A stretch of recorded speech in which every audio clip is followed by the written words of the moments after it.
अगर आप भी चाहते हैं कि आरसीएम म्यूजिक के वीडियो सबसे पहले आप तक पहुंचे, तो लाल बटन को दबा के चैनल को सब्सक्राइब जरूर करें और साथ में बेल आइकन को दबाना ना भूलें।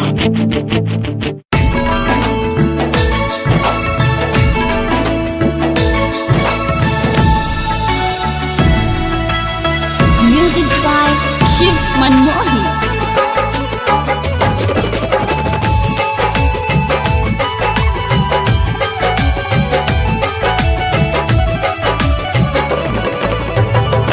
अतना सजल बहादू के करहल जान हो, अतना सजल बहादू के करहल जान हो। लागेल वैसे जैसे पूनम के चान हो, लागेल वैसे जैसे पूनम के चान हो। तहरा के लेल बानी आपन मान हो, तहरा के लेल बानी आपन मान हो।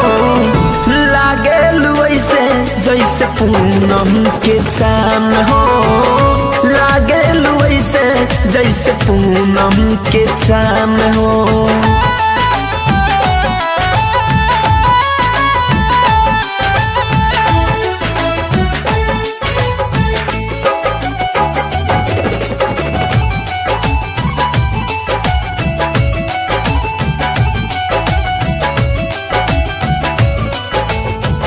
अखिया बुझाला जैसे ताल नहनी ताल के, रख देल बारू मुश्किल में तू डाल के।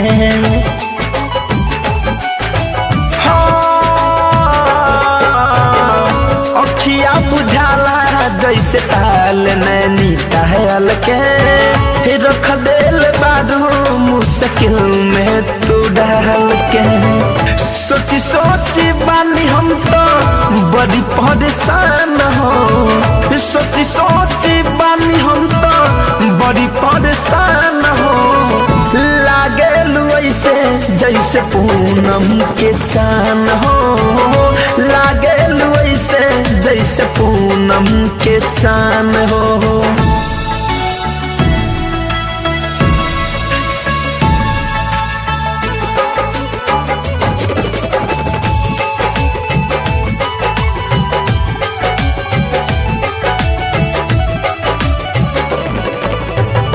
होठवा बुझाला जैसे मधु के ह प्याला, धरे कंध मंजर देखी तो हे पागला।